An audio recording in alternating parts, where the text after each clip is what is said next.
Hi, I'm Rob, and in this Gems of War video, I'm going to show you how you can score some really good points in Guild Wars, or how to achieve the best bonuses. So I'm going to show all my battles today, because today, against our opponent, should be a fairly comfortable opponent, and basically the restriction means we can actually unleash ourselves with a team that gives us the full chance to score a really high points bonus.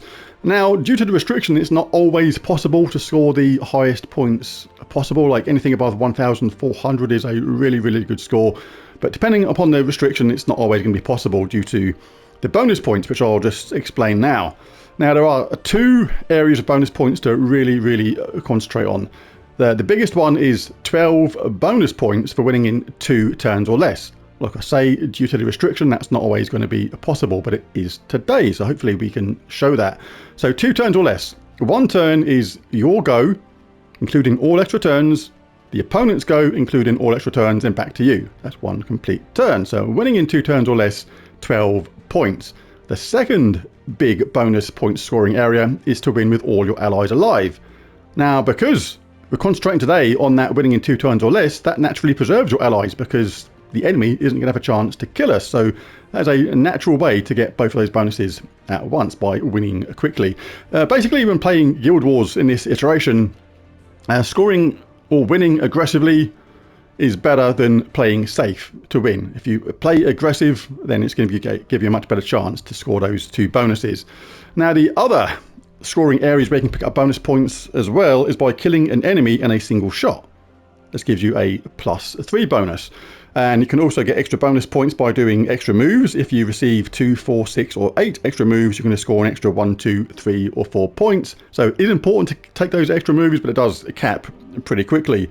And as well as that, if you get a 4, 5, 6, 7 or 8 of a kind match, you'll get an extra 2, 3, 4, 5 or 6 points. So the key to this is to basically combine as many of those things together to score as... Oh, sugar, I've just pressed that and I wasn't actually ready. I nearly swore then. I got double pressed then. I pressed it once and I wasn't ready, because I was going to show some other things first. Crikey. Oh my god, the dreaded double Gems of War, Guild Wars double press. What if this team wasn't set up? I've had some horrible janky team. Well, luckily it is pretty much set up. But what I was going to explain, basically the killing an enemy in a single shot is really important regarding your medals, because today, like, Tac Shaka is a really good troop to use. We've got a blue restriction. We can use 3 Tac Shakas and a weapon. It's going to create a wild card when the turn begins, which gives it a chance to make extra turns, and extra turns give you a bonus points, but it also can one-shot the enemies, picking up those extra bonus points for that. If you one-shot an enemy, you get 3 points. And because things just happen so fast with Tac Shaka sometimes, it also means we can win in 2 turns or less, picking up those massive 12 extra points from that. So let's do this.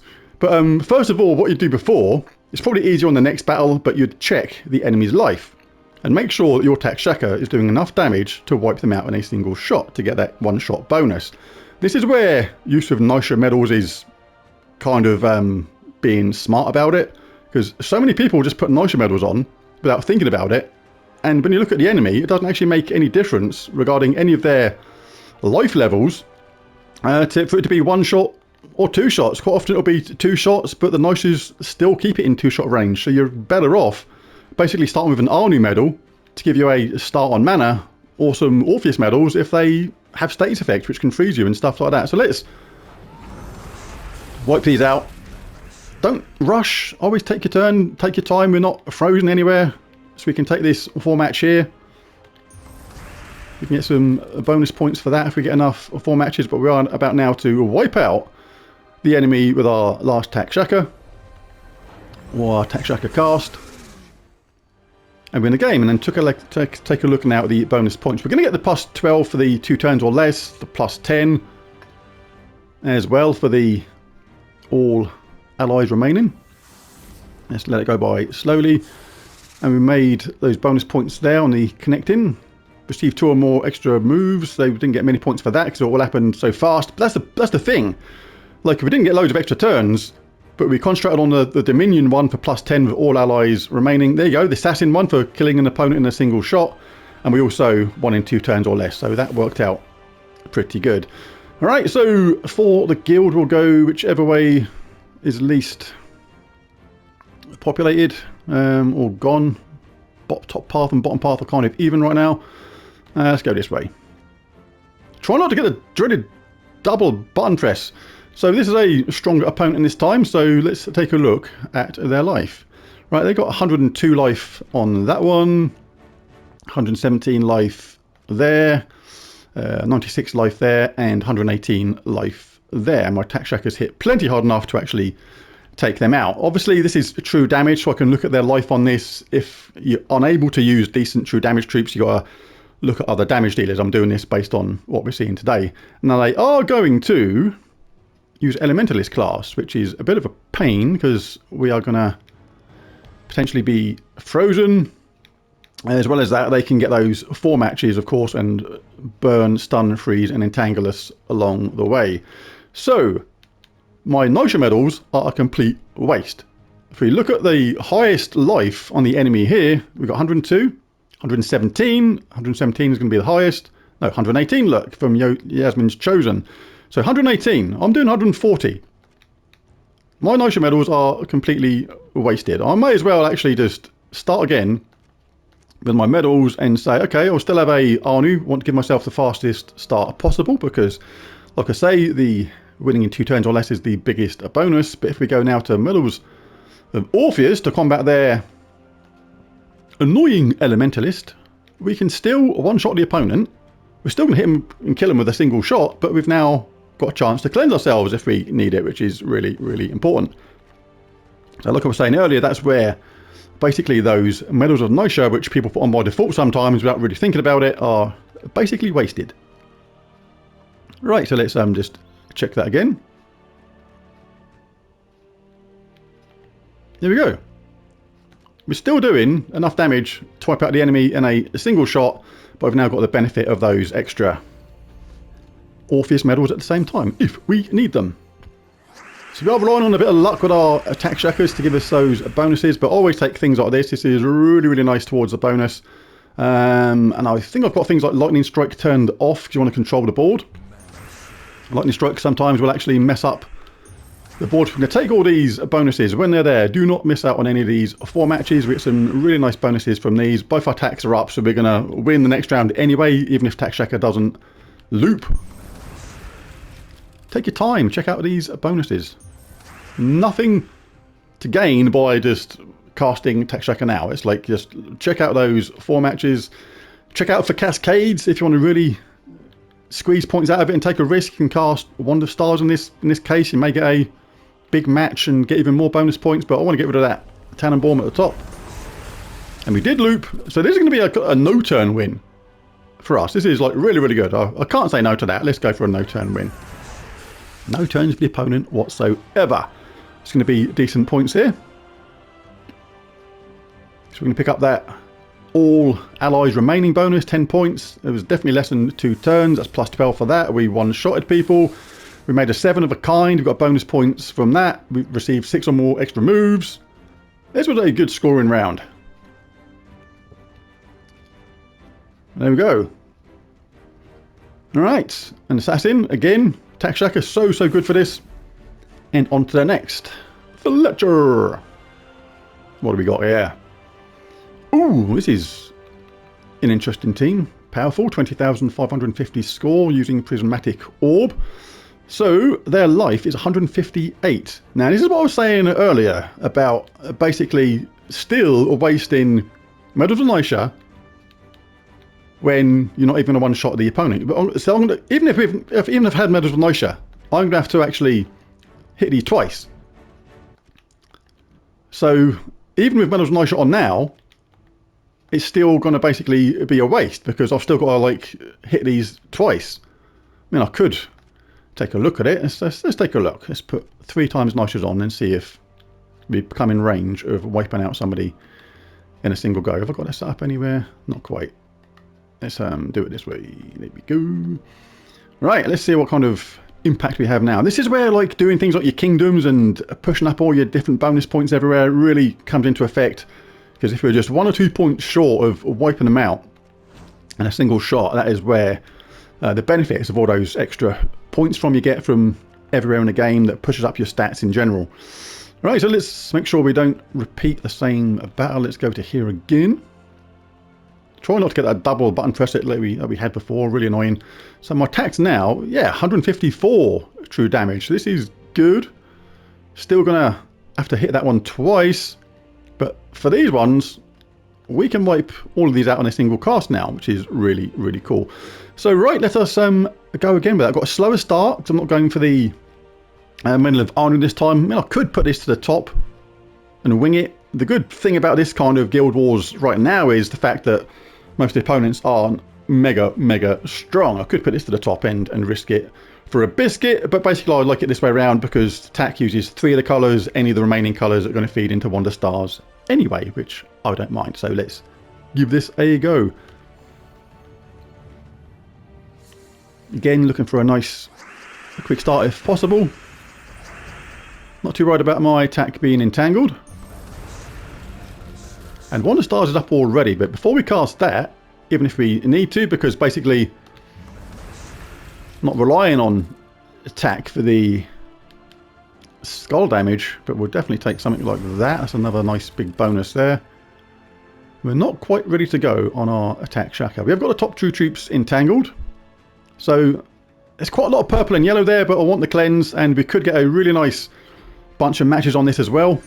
You are winging it a bit with Wonder Stars, but it's often worth the risk because it can yield you some really nice bonus points and a bunch of mana at the same time. But obviously it's a risk versus reward weapon. If it fails to cast correctly in your favour, you could really set up the enemy. So let's get rid of him and them. By nature they went at the same time. Give them a little bit of a whack and we can nearly win the battle. So just make sure there's no extra 4 matches first. No, let's just do this on them, and that is going to be another very straightforward win. Right, on to the next, but we'll check out the scores first. Made an 8 of a kind match. That was probably due to the Wand of Stars. Instant Annihilation, of course. There we go. So yeah, scoring really nice so far. And on to the Eerie. What you got in the Eerie? Oh, a triple Finesse and Staff of Storms team. This is a really good team. Finesse, give 4 to all skills on all Strix allies when matching 4 or more gems. So if they get going, then that can buff up really quickly. But it's got the Explodey Summoning weapon there. So I'm not actually too concerned about this famous last words, but we'll check those stats again. 135 life, 135 life, 135 life, 148 life. Not too worried about having to hit this twice, even though it does have a summon which could slow the game down. But we're going to hit hard enough anyway. So I think this means I can take out one of those Noishas and swap it for my Anu, which is cool. Right, so let's do that. Let's pop in my Anu. It's all about micromanagement sometimes, just to squeeze out as many points as possible in the most efficient way. This is why I like Guild Wars. It's probably my favourite mode in the game, because it's just different from the other modes, and it's kind of all about what you do. It's not, you're not relying on other things in the game like that being repetitive, like raid boss is repetitive and world event can be repetitive, things like this. This is something that's a little bit different, and I do like it. I've pressed that really gently, try not to get a double tap. Really don't like the possibility of the double tap thing, so let's just double check this. 150 true damage now, enough to take all them out and enough to take him out. So yes, excellent stuff. Right, let us go. And Stormcaller, so they're going to give us a yellow storm as well. This is like, we're picking your defense as well. You've got to be careful not to play into the opponent's hands. Like, being a blue restriction on this, as a player, I think, okay, the opponent is going to be using Tax Shackers if they can. Tax Shacker uses yellow. By using a yellow storm, they're actually playing into our hands a little bit. You kind of, on your defense team, it's kind of wise to kind of think the typical kind of a team the enemy might be using against you, and try and make that more tricky as well. That's why I like it. There's lots of little details in this. Well, I don't mind giving them that. I can withstand a skull hit. I'd rather collect some more mana for our team. I always look around for what I call a double drop, where basically you get one mana match which cascades into another one on the colours that we need. And I'm not seeing... Oh, we've got a green... You've got a green to red there. I think they might give them a Skull Basharooni. No, it didn't. Good. Right, but we'll take our 4 matches when they're there. Got another one here. And we can cast Wand of Stars now. I mean, I could get this. This is going to guarantee that we get ready to go. But there's not that many purple and yellow there, so I don't mind casting this. See if we get a little bit fortunate, and we did. Especially with that storm. Yellow gems fall more than the other colours. That is going to, again, play into our hands to a certain degree. So, what do? We get rid of... Let's get rid of their summoner first. So, oh, he's got a... see, I say about micromanagement and that and paying attention to things, but things like having some sort of... I don't know what happened there. I thought he had spell reduction of some sort.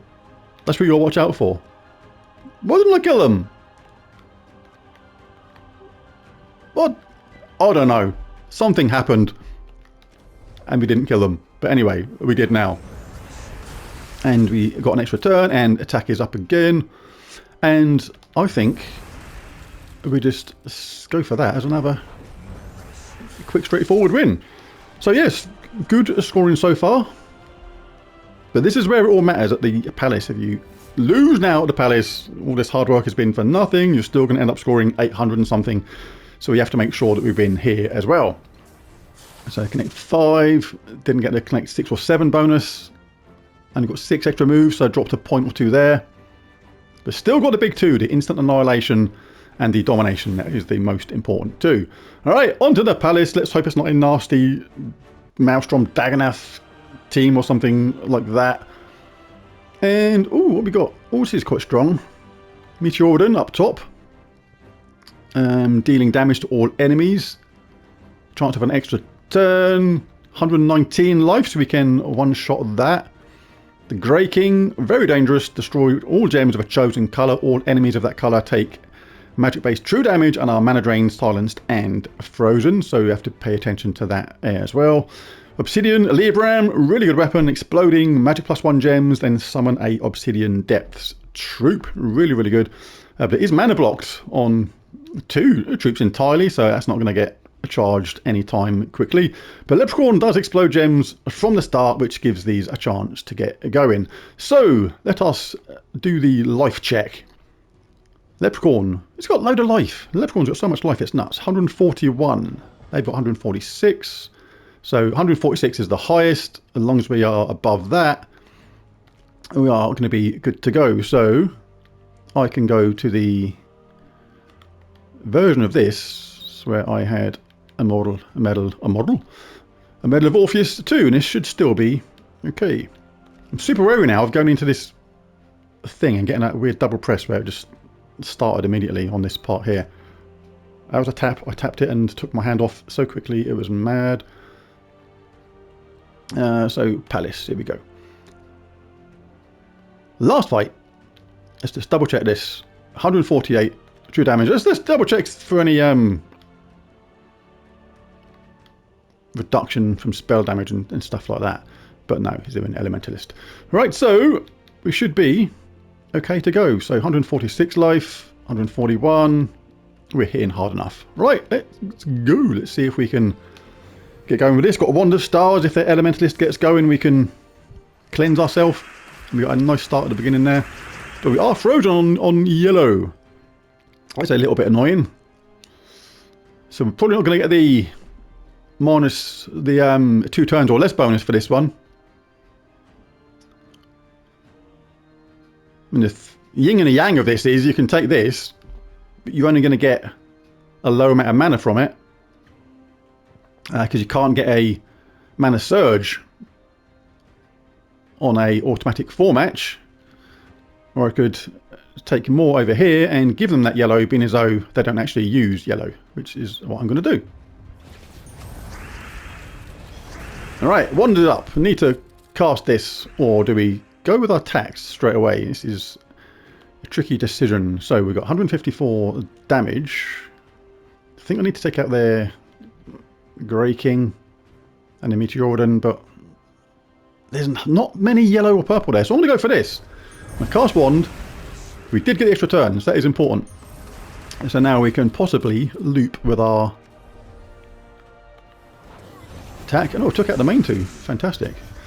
Right, so I think it's going to be happy days. I think we're going to score a pretty decent score today. So let's finish off. And they survived again.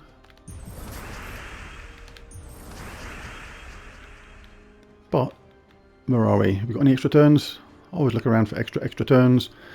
As resist. Get the job done.